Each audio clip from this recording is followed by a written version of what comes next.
Hey, what's up guys, and welcome back to another video on the channel. Today we are going to be talking about Real Madrid's new goalkeeper signing. Yes, it's done. Real Madrid have completed the signing.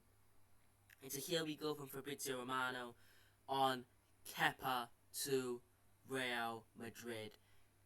But let's go through what happened in the last few hours, and surprisingly nothing about Mbappe, so that's good. Also a bit of a touch of honor for Thibaut Courtois, and I'm recording this just before the Bilbao game, so hopefully I can upload this on time. But let's talk about Kepa to Real Madrid. It's a done deal, but let's talk about the timeline and what actually happened. So earlier on today, Fabrizio Romano came out with this tweet. Now Platigo actually reported this earlier, but let's go through what Fabrizio Romano has to say. Real Madrid have now contacted Kepa's camp. Discussions are ongoing with player keen on the move. Kepa open to joining Real even on loan. Bayern informed, as Platigo reported, Real are working to understand the final formula of the deal wanted by Chelsea. So it seems to be a loan. More. Bayern feel it's over for Kepa despite talks were at advanced stages with Chelsea. Kepa wants to join Real Madrid. Bayern won't insist as the only one players convinced of their project. Real now working to get it done on loan. Talks on with Chelsea. And then here we go just 2 hours ago at the time of recording. Kepa to Real Madrid. Here we go. Loan deal verbally agreed between Real Madrid and Chelsea. No obligation / permanent move for Spanish keeper. Kepa immediately said yes to Real Madrid after talks with Bayern over the last 3 to 4 days.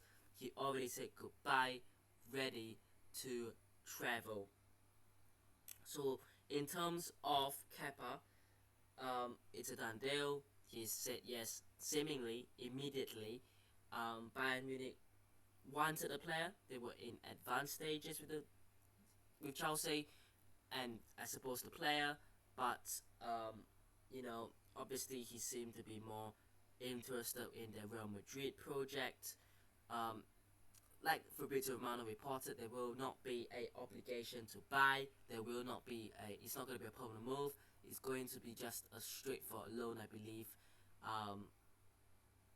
And it makes sense because look, we're not going to go out there. And a lot of people are saying, oh my gosh, why are we getting Kepa? Like, why is Kepa coming in? Please remember that we're only getting a keeper basically for 1 season. Because when Courtois comes back, he's going to be the keeper. Let's not act like Courtois has left the club. He has not. He just got an injury for 1 season. And we need a keeper to basically come in for loan for 1 season. And that is what Kepa is for. And that's why he was the option. And that's why he was the favourite option by the club. Because, like I said, Courtois is not, leaving this club. He's going to be back. So it makes sense to go with a player that is going to come in for 1 season and 1 season only. So this is not going to be, he's not going to come in and become the next keeper for the next 5 years. It's not going to be that. He's going to come in for 1 season. He's going to do the job for 1 season. And Courtois is going to come back. And this is simply because Ancelotti apparently does not have his full trust and confidence in Lunin. So,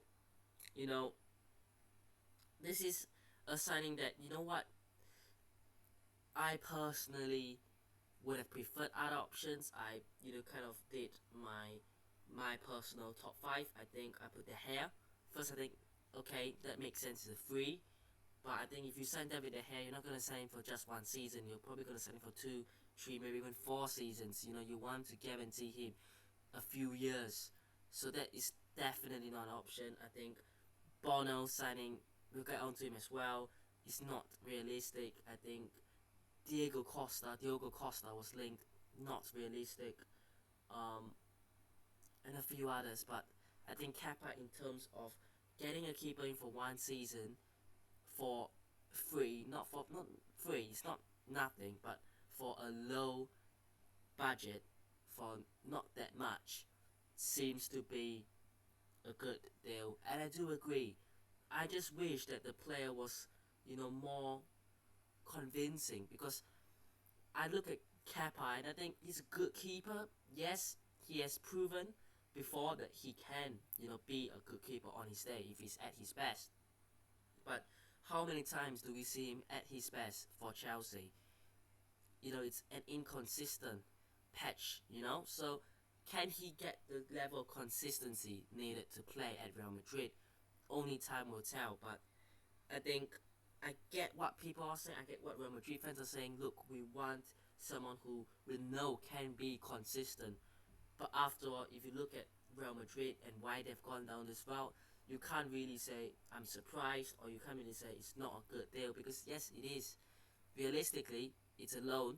You don't have to pay a 30 million transfer fee or whatever, and you don't have to commit more than 1 year for him. So I think it's a decent deal to come in for 1 year. Whether it works out, who knows. But speaking of Bounou, here from Foot Mercato, confirmed Bounou was the priority of the club and Ancelotti, but he moves away from Real Madrid. Sevilla won a sale and asking for more than 22 million euros.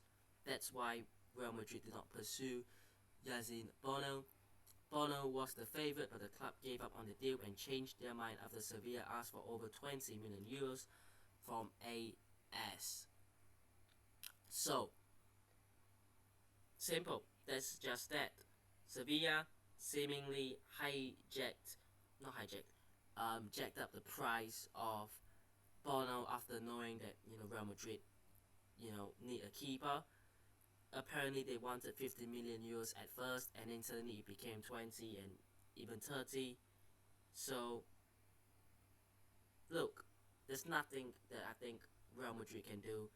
And I know a lot of people wanted Bounou, I get that, but 30 million euros for a keeper is, after all, not a good idea, especially for just one season. So yeah, that's that on Bounou. And lastly, this is the starting 11, by the way, against Bilbao, just to let you guys know. That midfield, by the way, I thought Modric would start. But overall, I think except for Modric for Camavinga, and obviously Courtois, because I recorded that earlier, I've basically got the team basically right, didn't I? I think I did. But I just want to end on with this. Other players in the staff will wear this special shirt before the game tonight to support Courtois. I'm not good at Spanish, so I have basically no clue what mucha fresa Thibaut means. I think it's something like get well soon. I think something like that.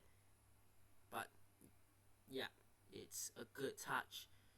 And yeah, that's that for today. Let me know what your thoughts are down below. Surprisingly, for the first time in about 2 months, nothing about Kylian and Mbappe. But I hope you guys have enjoyed today's video. If you guys did, hit the like button, subscribe to ensure it's on already, and I'll see you guys in the next one. Peace.